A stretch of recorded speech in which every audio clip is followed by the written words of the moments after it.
नमस्कार दोस्तों। अक्सर हम देखते हैं कि लोहे को काटने के लिए लोहे का ही इस्तेमाल करना पड़ता है।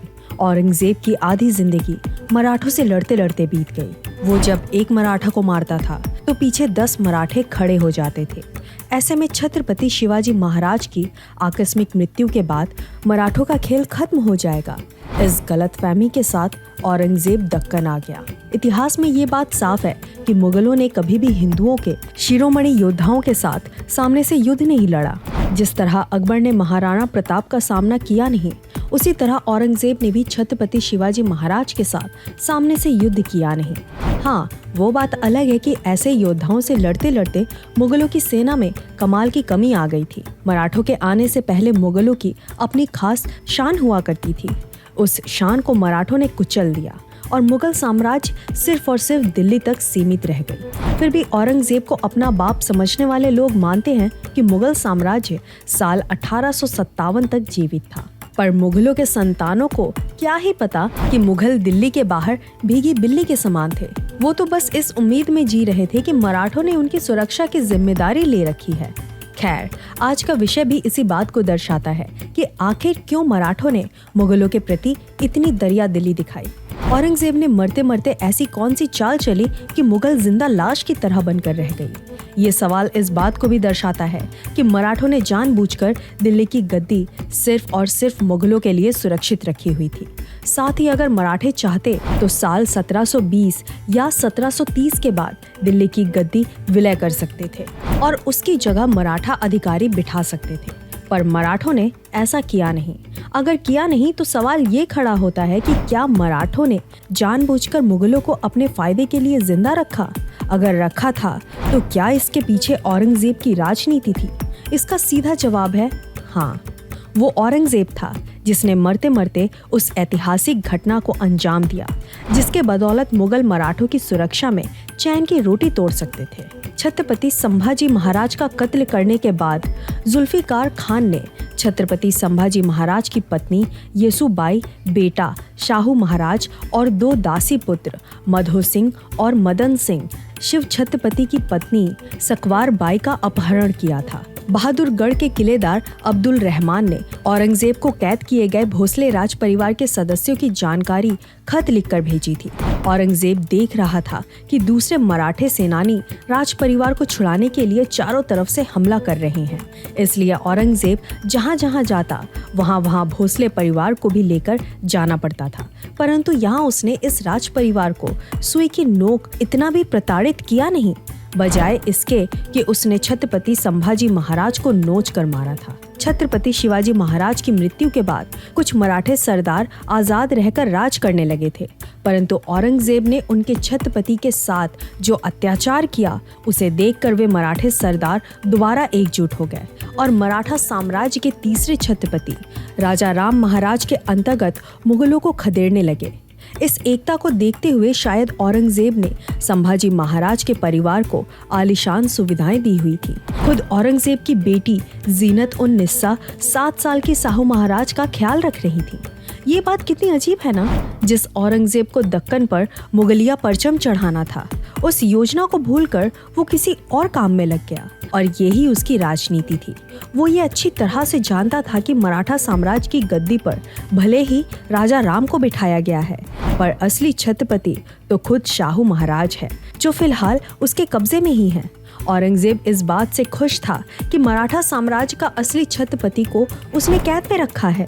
इसलिए भविष्य को देखते हुए औरंगजेब ने शाहू महाराज का माइंड वॉश करना शुरू किया।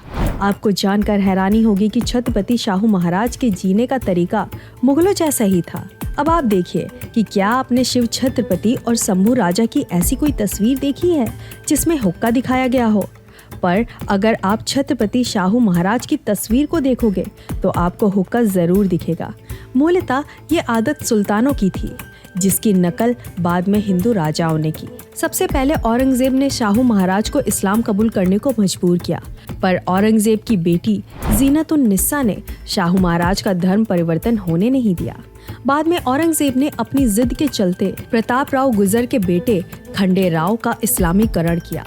मराठा साम्राज्य में दरार पैदा करने के लिए औरंगजेब ने हर प्रकार की चाल अपना के देखी, छत्रपति राजाराम महाराज की आकस्मिक मृत्यु के बाद तो औरंगजेब को यकीन हो ही गया था कि अब मराठे शांत बैठेंगे, परंतु राजाराम महाराज की पत्नी ताराबाई ने सफलतापूर्वक मोर्चा संभाल के रखा। औरंगजेब को बाकी छत्रपतियों ने जितना परेशान किया नहीं, उतना इस अकेली महिला ने किया। इसलिए औरंगजेब भी शाहू महाराज को सारी आलीशान सुविधाएं देने के लिए मजबूर हो गया। ताराबाई राजाराम महाराज की पत्नी थी। पति के मृत्यु के बाद ताराबाई ने अपने 5 साल के शिवाजी दूसरा को छत्रपति बनाया और खुद राज करने लगी। उसके राज में महाराष्ट्र में मुगलों का भयंकर सफाया हुआ। इस स्थिति को देखते हुए औरंगजेब समझ गया कि मराठा साम्राज्य को लड़कर नहीं बल्कि राजनीति से तोड़ना होगा।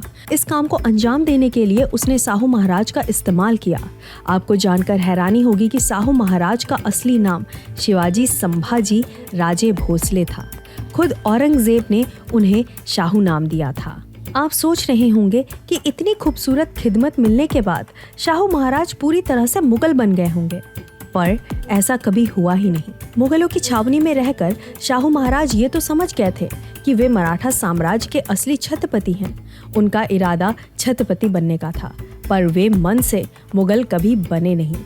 और यही मराठों की असली खूबी थी जिसे औरंगजेब आजीवन समझ नहीं पाया। आखिरकार औरंगजेब ने महाराष्ट्र की भूमि पर अपनी आखिरी सांस ली। हिंदुस्तान का बादशाह कहने वाले इस इंसान के इर्द गिर्द 4 दीवारें भी नहीं थी। यहाँ बाप मर रहा था, वहाँ दिल्ली में उसके नालायक बेटे गद्दी के लिए लड़ रहे थे। आखिरकार आजम शाह की देखरेख में शाहू महाराज आजाद हो गए और ताराबाई से युद्ध करने निकल पड़े। देखिए, यहाँ आपको ये समझना जरूरी है कि आखिर क्यों शाहू महाराज को आजाद होते ही छत्रपति का पद मिल गया, क्योंकि राज परिवार के सभी लोग जानते थे कि राजा राम महाराज शिव छत्रपति के सबसे छोटे पुत्र थे और कानूनन उनका छत्रपति बनना हमेशा से ही गलत था। पर क्योंकि छत्रपति की गद्दी के असली वारिस को ही औरंगजेब ने कैद में रखा था, इसलिए अंतरिम छत्रपति के रूप में राजा राम को बिठाया गया था।